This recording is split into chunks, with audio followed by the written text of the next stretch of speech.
Hey, everybody. Welcome to Making Connections. This is your girl, Aly. I hope everybody is having an amazing day. Listen, I'm so excited. Y'all know I love Mondays and Saturdays because we get to hang out and chat with some cool people. So, we definitely have a treat for you today. But you saw all the flyers going across the screen. Just want to be reminded that it is Breast Cancer Awareness Month. We're gonna talk to two ladies who have walked that journey, and just want to remind you guys it's important that we take care of ourselves, that we do self checks, and that's men and women across the board. But definitely, got some good things going on in the community. The Black Family Reunion going on in Charlotte, October 13th. And so all those flyers will be in the Facebook group. If you didn't catch the information, you can check the Facebook group and see what's happening in the community. But not going to delay this interview anymore. I'm excited to bring in these wonderful two ladies, Jakina and Christy. Jakina has been with us before, you've seen her, but Christy is new to the family, so make sure y'all welcome them when they come in. There's Christy. There's Jakina. Hello, ladies. How are you? Hello. Hello. Good. Thank you for having us. Yes. So since Christy, this is your first time on the show, but Shakina, we're gonna let you do it too. I just want you to introduce yourself to the family, tell them hello, and then we'll jump in the conversation about all the good things you guys are doing and bringing some awareness to a very important issue that our society deals with on a daily basis. So, Christy. Okay. My name is Christy Avila, and I was invited um, through Jakina, and she asked me if I'd be interested in doing this interview. International Flat Day is coming up, which is a day that I co founded in 2019. And it's a day to celebrate flat, and which means not being reconstructed after breast cancer and mastectomy. So it's a day to promote breast reconstruction awareness, so helping women understand what's involved in getting reconstructed with implants or some of the other surgeries, and just to shed a light that going flat or not reconstructing is also a healthy option, and something that more and more women are doing very happily and living content lives, being flat. Awesome. And Jakina. Hello again. Hey. I am again Jakina Denise, affectionately known as the strong-willed survivor from all my crazy journey through roller coaster ride through all my health issues. But I am very excited to be on today and to be joined by Christy. Um, to just continue educating, advocating, and celebrating life. Absolutely. And Jakina, I remember when you were on the last time, that was the first time I had heard about flat. And you were talking about, a lot of women were getting breast implants, to help themselves to feel normal. And so, but we found out that a lot of these implants were causing diseases, and they were not working to their best, to bring health or to bring them joy. It's really causing them a lot of harm. So, Jakina, you want to jump in and talk about that a little bit and turn it over to Christy? So yeah, again, a lot of people know my journey.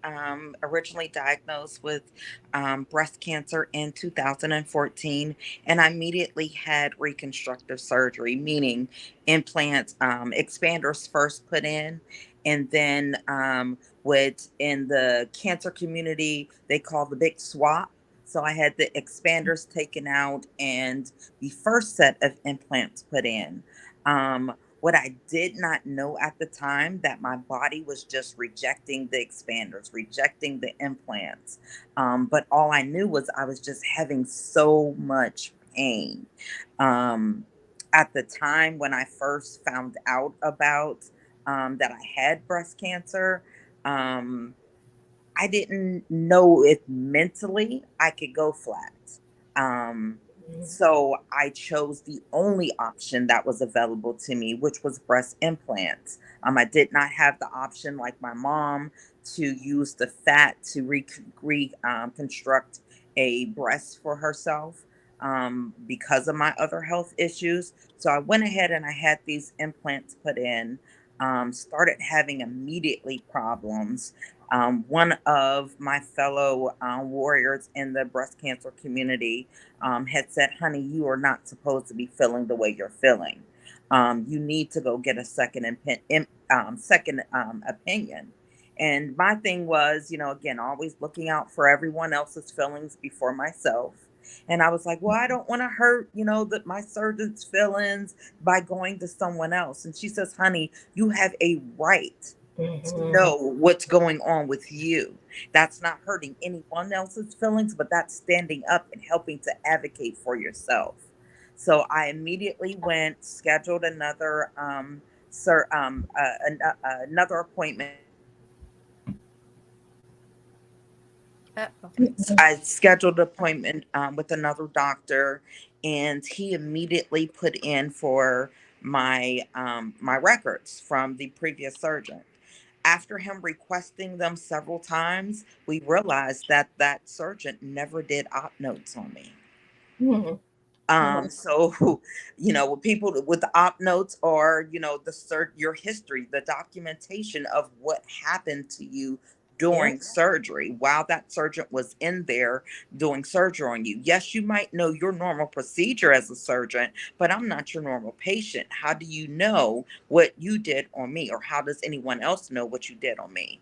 So, long story short, the second opinion surgeon said, "Look, we're going to have to go in blind and see what's going on. I can look at you and tell that you have several things going on, but let me go in and check." He went in and checked, and he immediately took those out. After I came out and had my appointment follow up with him, he says, "We're going to have to do 6 surgeries to fix what they messed up." In the Wow. meantime, I'm still having a lot of problems, still having a lot of health issues, and no one's taking in consideration, what's going on in the inside of my body. One of my doctors tried to talk to another team of doctors to say, "Look, let's look at what's going on inside. Maybe something's attacking her body from the inside out." They kind of dismissed it. It was not until I got to Georgia, and I was blessed with an amazing surgical oncologist who unfortunately just passed away. Mm-hmm. Um, but she said it's more than a coincidence that as soon as you got these implants in, you've been having all these crazy type of procedures and health problems. I'm going to send you to a couple other people, and we're going to see what's going on. And they immediately agreed with her, and said, "We're doing emergency surgery and taking these implants out." I end up was diagnosed just last January with breast implant illness. Um, and through that journey, I was introduced to a group of women that were super amazing. They understood what I was going through, the problems that I was facing inside, my insecurities, my me not loving my the way my body looked, me looking deformed, me feeling that something was wrong with me, that I wasn't normal. Um, but these women helped me to embrace life, to embrace my new sense of my reality. And they, in turn, became my tribe. And Christy has become one of those women that has definitely helped me along this journey, and helped so many women along their journeys as well. Awesome. Well, Christy, we're definitely gonna let you talk about, the foundation that you helped to, develop, and you're expanding it to as many women as you can. Because I know too, another thing we want to talk about is, even the family members, because they're going through the journey with you. Um, yes, they're not dealing with what you're dealing with, but sometimes, I want us to be able to help them as well.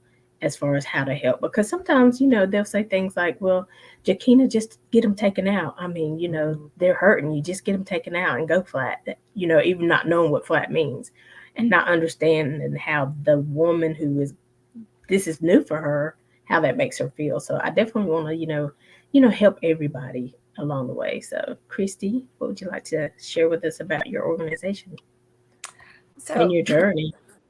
um, so sorry. One organization that I'm currently working with and have been for the past 4 years is called Not Putting on a Shirt. And it's a breast cancer advocacy nonprofit and international organization that helps educate women about aesthetic flat closure. So I'm currently on their board as the vice president, and we attend conferences as much as we can. One big one that we go to every year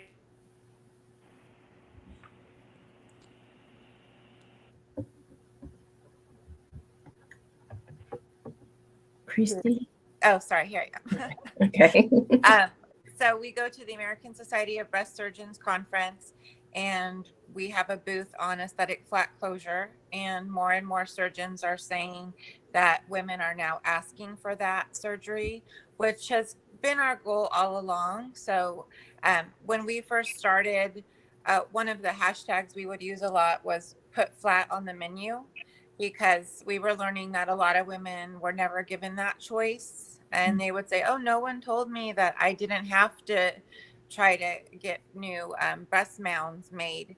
So that was really kind of one of our big goals, was to make sure all women had informed decisions and knew all of their options.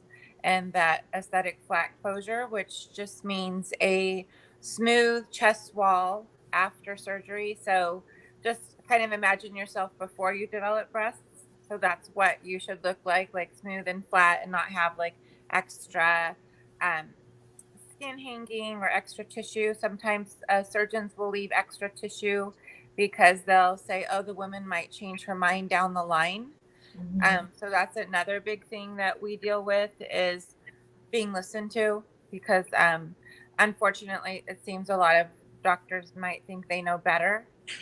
So even when a woman says, yeah, I don't want to get new breasts, I just want to be flat, they'll say, oh, I don't think so, I don't think you're going to like that, you're going to be depressed, or what's your husband going to think, all these Wow. crazy things. Wow. But so we just want to make sure that women know what to expect, what to ask for, so they can show pictures to their surgeon and say, this is what I want to look like.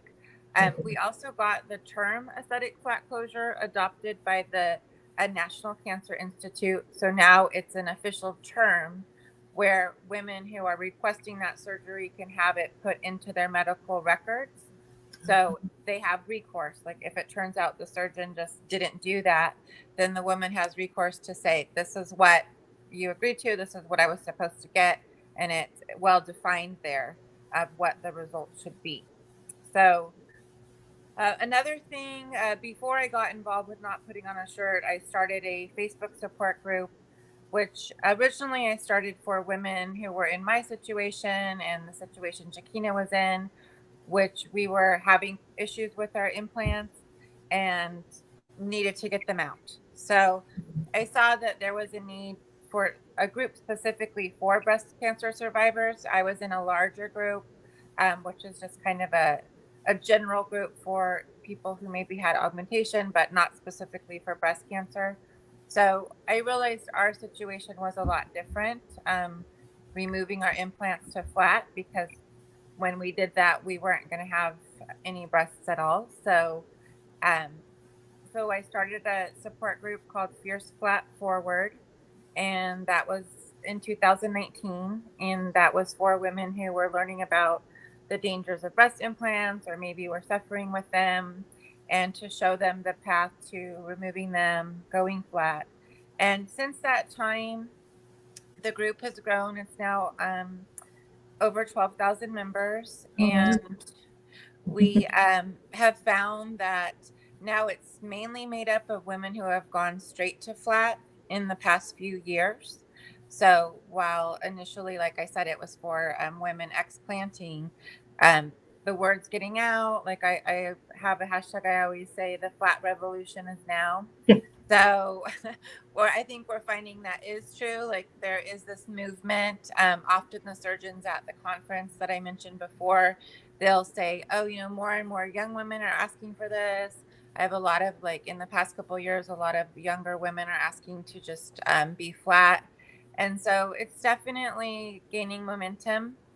And as more and more celebrities, not breast cancer survivors per se, but we're seeing more and more celebrities coming out about problems they had with implants. There was like Danica Patrick, who stands out to me because I wish I were a race car driver. But there's other other women coming out and saying, sharing about the issues they had. So I think we're hearing about it more, and so now women are kind of investigating whether they want implants. And then when they find the flat community, which is how it was for me too, is finding this community and going, oh, wow, like, look at all these people. Like, they're all flat and they're all fine. So Right.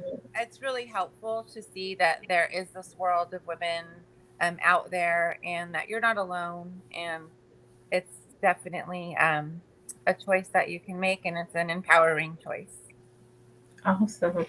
Man, and I mean, you said your group grew to 12,000, I was like, oh, wow, that's a big group. But then I was like, oh, wow, that's a big group, Right. you Right, know, the exactly. And people dealing, the women dealing with that. it's interesting, like as like let's say the group grows and it hits the next 1,000 mark, and I'll say, I'll be excited because for me it's more people that are learning about it and getting educated, making a choice to avoid all the pain and suffering that often comes with these reconstructive surgeries and illnesses, cancers, other problems. But oftentimes I'll have members say, oh no, like this isn't something to be happy about, like look at all these women that have cancer. But yeah, that's true. It is, we don't want to see those numbers, but I just look at it on the positive side of the Right. women being educated and learning about the flat option.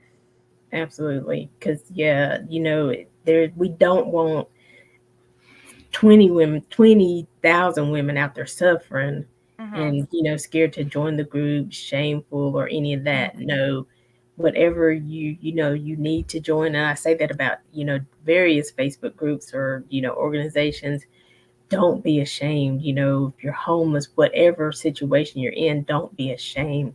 There's so many people who have walked that path. There's so many people who've been on that journey. Get the help that you need because, there are people with genuine hearts that will be concerned and want to help you along the way. Don't you agree, Jakina? I absolutely do. And just to kind of piggyback on what Christy said, I was a part of tons of groups, where I in person groups, online groups, support groups. Um, but it wasn't until I came across her group that I actually learned about the aesthetic flat closure. I've had several surgeons that said, "Oh no, you don't want to do this or you don't want to do that." Unfortunately, I'm not even sure if a surgeon will even touch me at this very moment and do the aesthetic flat closure. Um, I was supposed to have two parts of immediately getting them taken out and then letting my body heal enough to go back in and do the smooth over surgery. But unfortunately, I was told 2 days before my surgery, this February 14th was supposed to be my next surgery, that would be postponed indefinitely. So I went through a huge depression because I felt like, I already had my man made breast amputated. Then I had already had my God given breast amputated. Then I turned around and had my man made breast amputated. That tragedy is a lot to go through. Then to come to the realization that, what, due to cancer, I will never have breast again. But I started to learn and accept that. But then to the point where, okay, you know what? I'm going to have all this excess skin. The way I was stitched up was just like, any type of way. And that's why I've been so vocal lately about showing how my chest looks right now, how the trauma that has been associated with that. And that's not just physical trauma, but that's emotional and mental trauma as well.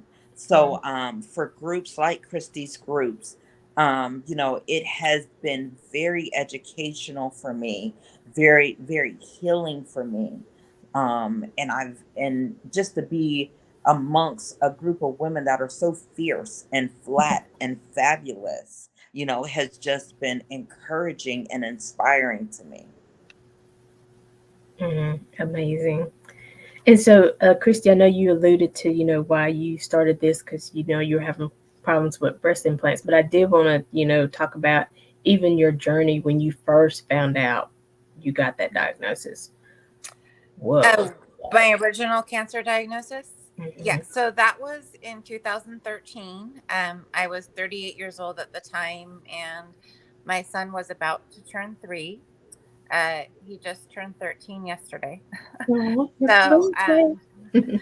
but at the time, it was very scary. They thought I was stage 4. So, one of my scans showed something in my liver. So, at that time, they told me, yeah, sorry, you're stage 4. You don't qualify for the surgery.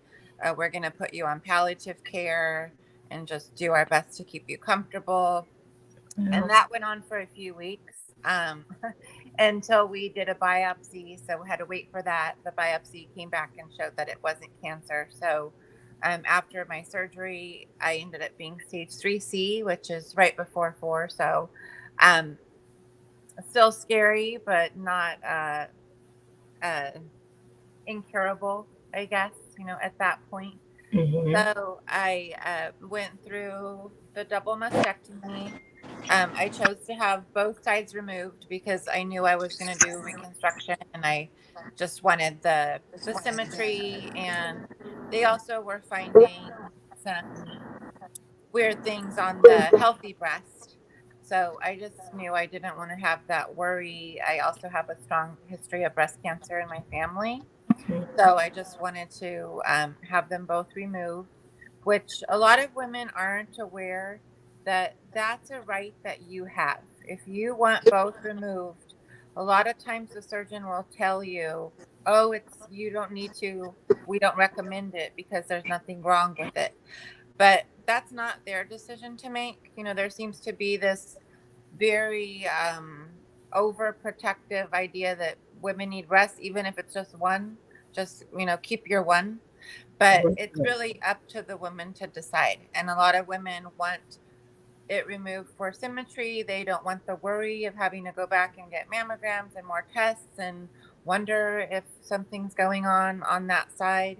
So it is important for women to know that even if you're getting pushback from your medical team or surgeon that, oh, you don't need to do that, it's going to be more complications, more risks. It's really a decision for you to make. And your insurance would have to cover that if you decided you wanted both removed. Okay, so so back to so I did have both removed. I went through chemo, radiation, and then was fine. Other than the implants, one side on the side I was irradiated started to rise up, which is very common. It's a complication called capsular contracture, which means the scar capsule that the body forms around the implant because it's seeing it as a foreign object. So the immune system encapsulates it in this capsule. But when radiation is combined with implant reconstruction, that complication is often worse and develops more quickly. So for me, the one side started riding up and kind of moving more toward my armpit. And I just dealt with it. I was just like, that's the price of being a survivor. And, this is what we have to do. And my plastic surgeon, when I went back to ask him or show him, like, they were straight, but now something's going wrong. He said, well, that's just how you responded to radiation, and we couldn't have predicted that. But in 2018, when someone turned me on to breast implant illness, I learned, like, on breastcancer.org and all these other breast cancer organizations, that it is very common. And even, it was before I was even diagnosed, some of these articles were saying, do not combine radiation and implants. Mm. And it was very upsetting to see that that information was out there. Yet all Right. those years that I um, had that implant, which was about 5 years, like, I always was just feeling like it was my fault, like I didn't do radiation good. And now my implants in my armpit because my body didn't do something right, like it was on me. Um, Right. and then once I had more information, you just go, it's kind of almost like the stages of grief, I guess. You go through the anger, the shame, the, despair. I don't even know the stages of grief, but you get Yeah. you go through all these Yeah. different The stages. emotions. Um, so I actually had decided I was going to get a revision, which is also very common. They were going to take both implants out and put new ones in. And I had decided I was going to go forward with that. And when I shared that with a friend, my cousin actually, she asked me, have you heard of breast implant illness? And I said, never heard of that. And she added me to a Facebook group called Breast Implant Mhm. Illness and Healing by Nicole, which is the group I had mentioned earlier. And I just kind of started reading, watching for several months, honestly, just watching what was going on there. And after all that time of seeing women, like, their before and after of, you know, they are doing awfully, and then they get their implants out, and then they would show their picture like 2 days later, and you can just see the difference, like an incredible difference in Yeah. just their face. And I was like, I mean, I wasn't really suffering that extremely. At least I thought, but seeing all those pictures, I was like, oh my gosh, if they are that bad, that all these people look so different, 48 Yeah. hours later, they're probably not good for me. And a lot of the problems I had, I associated with my treatment, like maybe it's chemo brain. Like, I was very, just like forgetful, like mid sentence, I would forget what I was saying and have to ask the person, what am I talking about? Mhm. And I was teaching at the time, and same thing, like lecturing in front of my students, just stopping and, not knowing what was going on.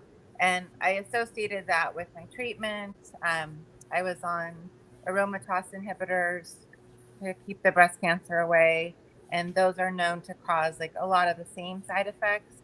So I Mhm. just kind of, and then I had gone through surgical menopause. I was getting older.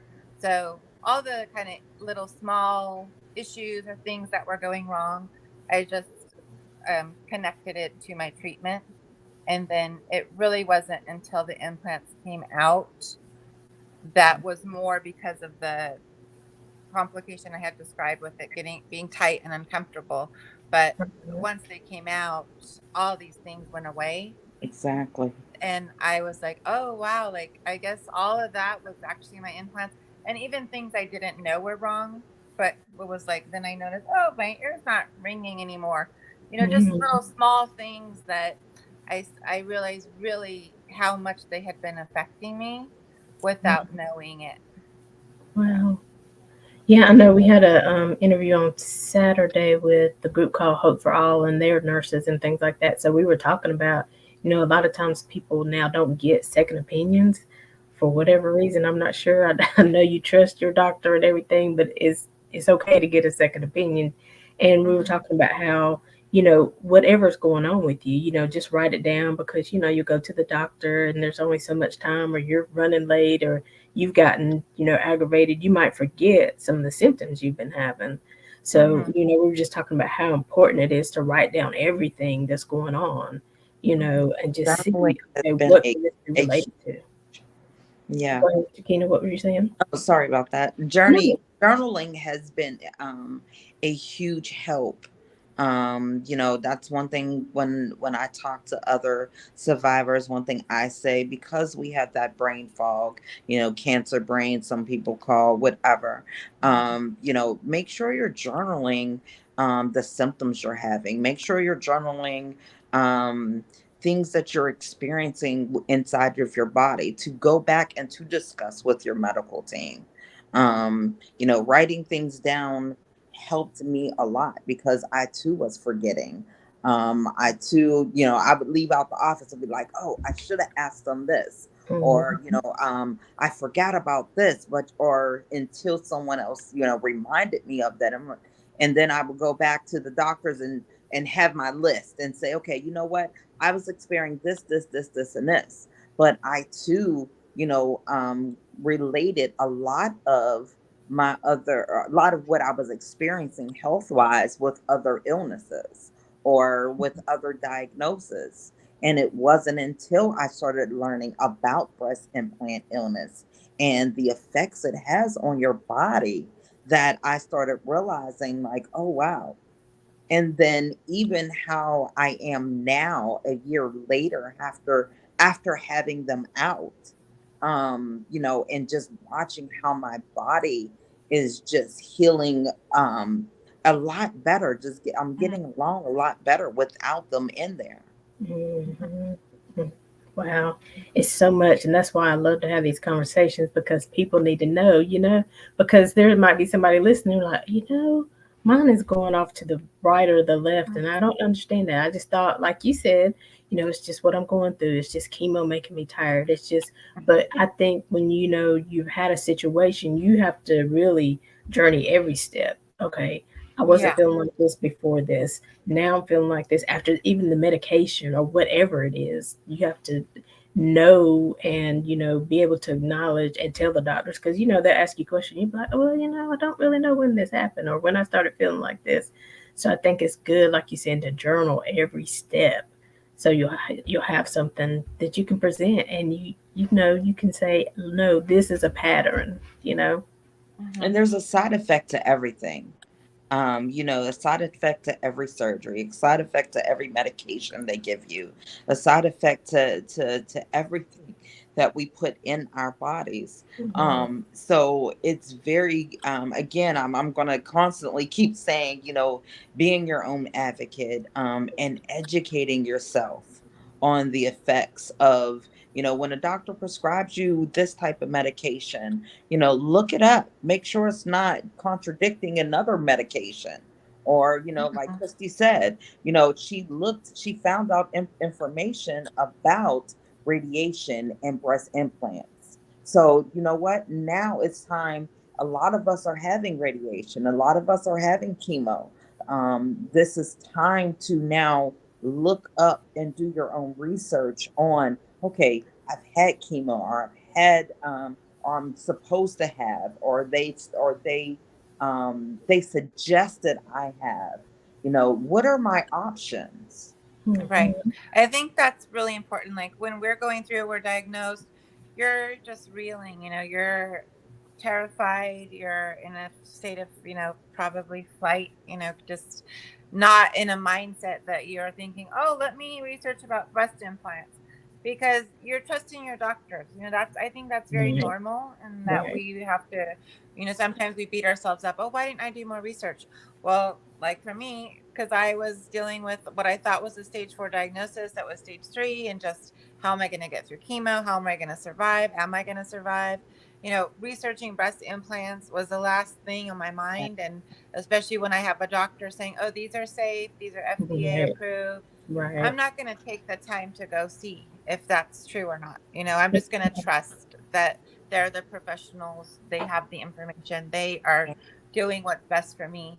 So I think it makes sense that we don't always do that research. But yeah, if you're out there now and you're hearing these things and you have the time, like I always say, if one person from my family, like if I would have put my sister in charge and said, hey, go to the FDA site and research implants, like within 24 hours, we would have known I wasn't getting them. So, like, just take the time if you have it. Um, to do your research, even with things like radiation, more and more we're learning that that's kind of probably something that's going to be phased out in the future, because and I think overall the percentage that it lessens your chance of recurrence is like 2 to 3%. Oh, wow. And that was something I never knew and until after. And had I Mhm. known, like, okay, you're going to go through 5.5 weeks of radiation. Actually, it was 6.5 weeks, and that's going to bring your chances of recurrence down 2 or 3%. I would have not signed up for it. I thought we had to do it. We need to do this to save your life. And That's I right. I didn't ask wouldn't any have- questions. I just trusted that.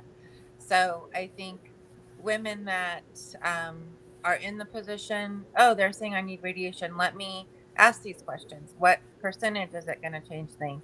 And then make that decision for yourself. And I remember, talking to one of my doctors and saying, well, I didn't know that was going to be only 3% difference. And he said, that's huge. Like 3% in the cancer world is huge. But when you're the one getting up on that table for 6.5 weeks and going through radiation, 3% might not be worth that to you. Right. So um, it's things that we need to just be our own advocates, like Jakina was saying. Another point I wanted to go back to, you had mentioned um, women maybe hearing something familiar about like their symptoms, or oh, maybe I have this or I have that. One thing that I find is uh, when learning about breast implant illness, a lot of women will feel, oh, well, that could be all these other things, and it could be, and they wonder, what if I get my implants out and nothing goes away? And that Mhm. could be, that could be too. And they don't have a test for breast implant illness, so it's not like they can do a blood test and tell you, oh yeah, you have that. So I guess that is a tricky part of this whole process if you're considering explanting, is you don't know for sure. So I'll see women in the group struggling, oh, what if I go through all that and it's not the reason for my symptoms? And it really is like a leap of faith. It's just something you won't know until you take them out. That's really the only way to know, is to remove them. As long as you have them, you can wonder, what is it? Is it just these other things? Is it the implants? Um, but, and I had a woman recently that she struggled for like 6 months about what to do. And that Mhm. worry of, oh, what if it isn't? What if it isn't? What if nothing goes away?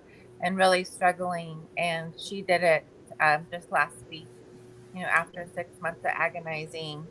And she's doing great. Like right away, she said she felt better. Her brain fog went away. Her anxiety went away. She said she would do it 1,000 times again. Oh, wow. Even So, with me, like my doctor actually said, I had thought about the whole percentage, and he came straight out and said, I'm not sure if this is going to make you better. I'm Mhm. not sure if you didn't get this way overnight. So your healing journey may take a while, but aren't you worth it? Giving your body a fighting chance, isn't that worth it? And even to this day, every time I look back at that, I'm thankful that I did have these couple medical professionals that said, you know what, let's give your body a fighting chance. Right. And I took them up on that, and I gave my body that fighting chance. Right. Right.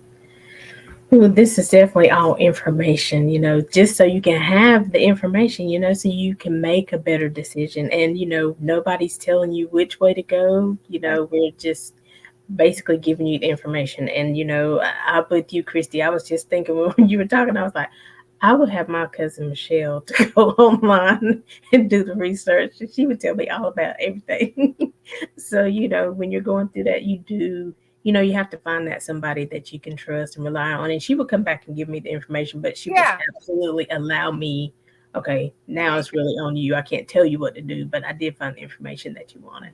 It's Yeah. all And I about think that's, providing the information and allowing each person to make their own informed decision. yeah. Mhm. And I Chris. think, and we could be overwhelmed with getting the information. So it is, if you have a person you trust that you're like, oh, they could handle this. Like you're saying, you would give it to your cousin Michelle. Like, just if you have that friend that's good at that stuff, you could say, hey, can you look into this for me? Can you look into radiation and, the percentages on that? Or can you look into this medicine, or, removing lymph nodes, anything. There's a million aspects of cancer treatment, but just Right. get your team together and assign, delegate tasks to different people. Yeah. And it's your team, so you have to build it according to what your needs are. Like I have another friend who would go online, but I don't want her diagnosis because everything would be terrible. I'm gonna, nothing's gonna help me. I'm gonna die either way, like tomorrow. So you really have to know, the people that you are putting on your team and how it's gonna work best for you. Hmm. So we're going to take a quick break, and then I know you guys have a big event coming up, and so you're going to tell us a little bit more about that event and more about the National Flat Day. But we're going to take a quick commercial. Jakina, you might remember this from the last time, and we'll be right back more with Christy and Jakina.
Did not know you guys were going to play that. Well, I'll give you a second, but I do wanted to ask you, Whoops. why, beyond the scars. I think that I love that statement. I love that title, and so I wanted to ask you about that. But I can come back to you if I need. Well, she might have needed a minute to come back. So, Christy, tell us a little bit about your the National Flat Day that's coming up, and some of the Okay, activities you so guys are going on. International Flat Day. This is going to be the fifth year of International Flat Day. So we're having a big celebration to kind of commemorate the milestone of the fifth one.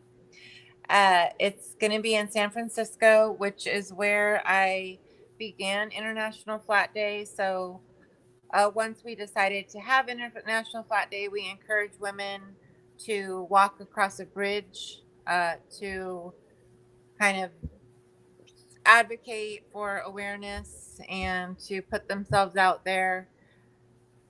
And that was a very small beginning. So I put out on social media in my group, which wasn't very big at the time, but I advertised in the other flat groups and some breast cancer groups that I was going to be walking the Golden Gate Bridge and for people to meet there for us to spread awareness about the flat option. And we had aqua blue shirts, which kind of has become the color of not only International Flat Day, but I think kind of just associated with the flat movement a little bit. We wanted to move away from the pink because we just felt that was kind of overdone, and to kind of differentiate ourselves from all the pink of breast cancer. Awareness Month, but we wanted the day to be during Breast Cancer Awareness Month because obviously it's connected. So Right. um, I put out the message and I went to the Golden Gate Bridge, which is about an hour and a half from where I live.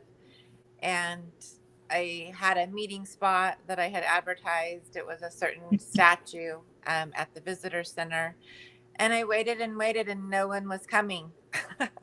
And I was like, oh my God, I prayed, like, please, like, let like somebody come. And so I waited, and then I was pretty much to the point where I was just gonna start walking because it was gonna only be me. And then at the last minute, someone appeared and she had her aqua shirt that she had made herself. So she had gotten the iron on letters that say flat, and she had done it herself.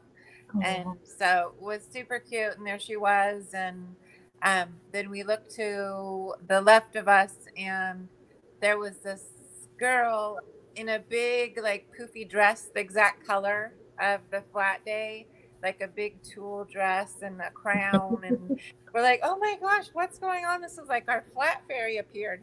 And so we asked her if we could take a picture, and she was actually there to get photos for her quinceañera. So she came to the oh, bridge, and she's, a young girl. Let me ask my mom. So she asked her mom, and then we got the pictures with her. And so ever since then, we call her our flat fairy because it was just like so perfect that she just appeared in the yeah. right color at the right moment. But so we walked on the bridge together, and there were about five other women throughout the country that I had known through my advocacy that also did a march. They were on their own, so like four others. Oh, wow. And let's see, one was in Pittsburgh, one was in Boston. I'm forgetting where the other two. One was in Florida, and they all did a walk and posted their picture. Oh, So that was kind of its beginnings, its humble beginnings back in 2019. And then it's slowly grown, mainly on social media. So every year we'll kind of have a theme or slogan, and ask women to post pictures on that day. Like, there's an international Facebook page, International Flat Day public page on Facebook, where I'll start a post, and then women from around the world will add their picture on that day. And some people are still doing, like, the bridge walks are still encouraged. So you'll see some of that, people walking in small groups, or still, on their own.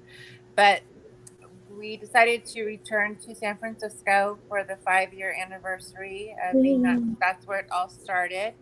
And the amazing thing is, this year we'll have about 100 women meeting to walk on the bridge. Oh, wow. So it's just, I'm getting chills, like, just thinking about it. But from where it started, that, 5 years later, we're going to have like a huge representation. Um, After we walk on the bridge, well, it's going to start with some stretching, that one of our flat advocates is going to lead us in some stretching before we walk. And after the bridge, we'll walk another mile as a group, kind of in a flat parade or flat walk, which I usually call it. We'll walk to the park celebration, which is about a mile away, and we'll have our aqua. I'm sure we'll have plenty of topless, breastless women marching. We'll have signs, and um, get to the park, where our celebration will include just a picnic lunch and time to socialize. And we'll do some team kind of bonding activities. We'll have a temporary tattoo station for women who want to experiment and have some temporary tattoos put on them. We'll have a fun photo booth that just kind of has like a lot of aqua and teal paraphernalia that people can dress up and take fun pictures together. Yeah. And we're also planning to do a photo, which kind of getting a kink in it because there's a no-fly zone because it's Fleet Week in San Francisco. So there's a big air show, and we found out there was a no-fly zone, and we were planning to do this drone shot, but no drones are allowed, that we just Yeah. discovered this weekend. But so we're trying to rework how we're going to do that. But we wanted to spell out flat with all of the women who are there, like, Oh, yeah. um, not laying down, like making the letters, but Yeah. just kind of standing and formed a Yeah. huge letter, and then to try to get the shot from above somehow with all of us spelling out flat. So Hmm. that's another kind of part of the day that hopefully we can still figure out a way to make it happen. I'm like, what if we got on a 16-foot ladder and then hold like an 18-foot like data pole up and have the phone on top? Oh Like, goodness. can we get the shot? So It's we're trying to figure that out. I'm like determined that we're gonna find a way to do it. gonna Um, happen. Yeah. so, and then after the park celebration, which is open to everybody, it's free to everybody that wants to attend. There is an International Flat Date Gala, and that's going to be a dinner cruise on the San Francisco Bay.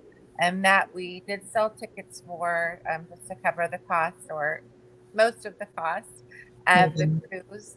And we have 80 women signed up for that part, and that's going to be a 3-hour dinner cruise on the San Francisco Bay, and that's how we'll finish out the day.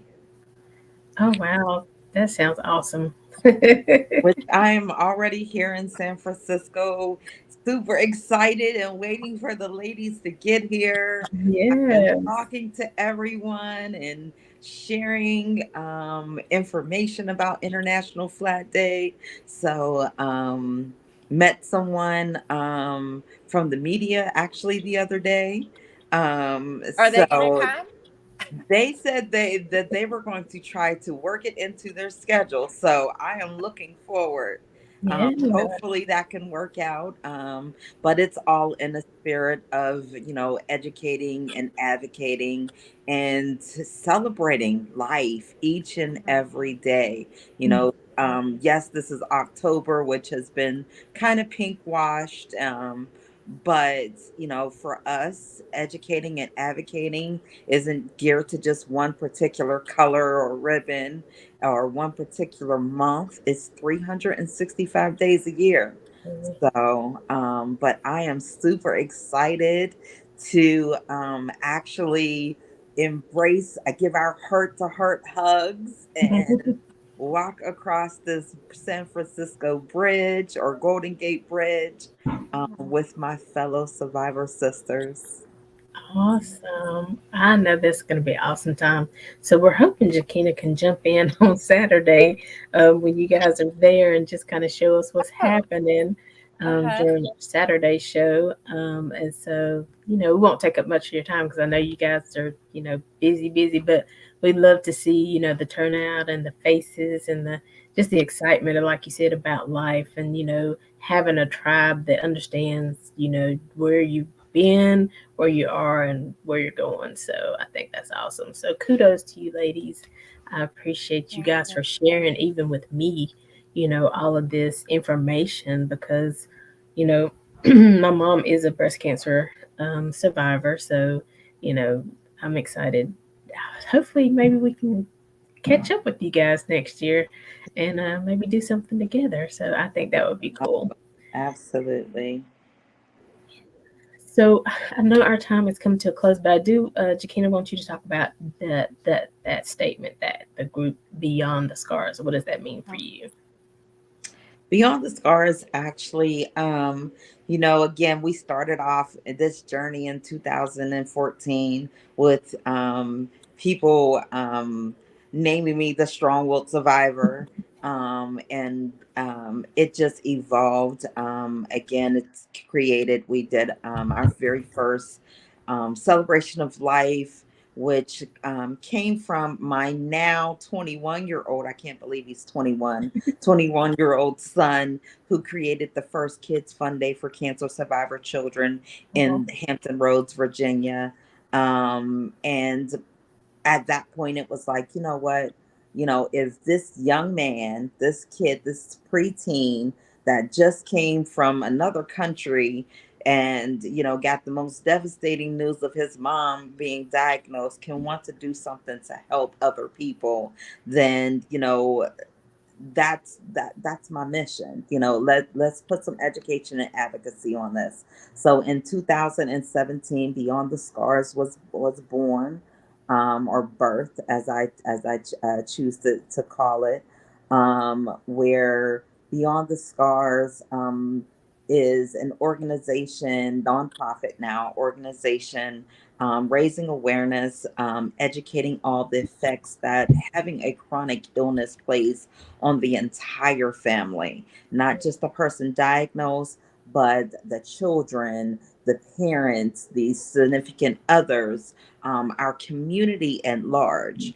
It's not just a physical thing for just us diagnosed, but it also is mental, emotional, spiritual, financial.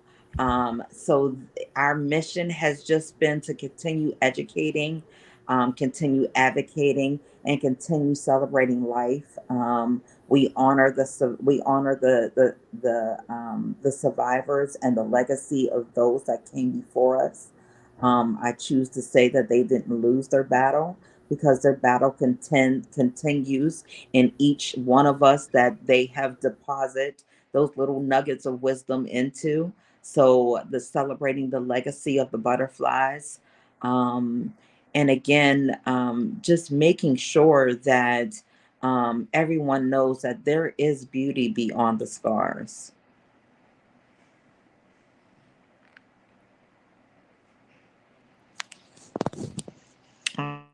My mic went out. No, we got it. Okay. That was great.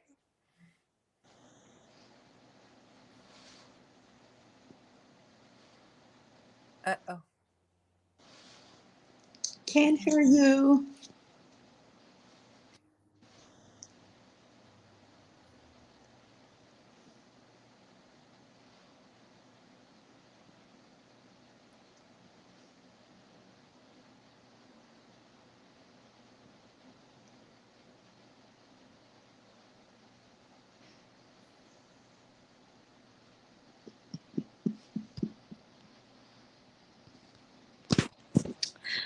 So contact information is, you can always connect with us on social media. We have a Strong World Survivor page, as well as a Seeing the Beauty Beyond the Scars. You can email strongworldsurvivor@gmail.com. We have some great things coming up for not just those diagnosed with cancer, but those with chronic illnesses, where we're going to do some retreats, and getaways. We're planning a cruise for next year, cruising for the heart of it. So super, super excited. Please just continue um, to help us in our mission to educate, advocate, and celebrate life. And stay tuned.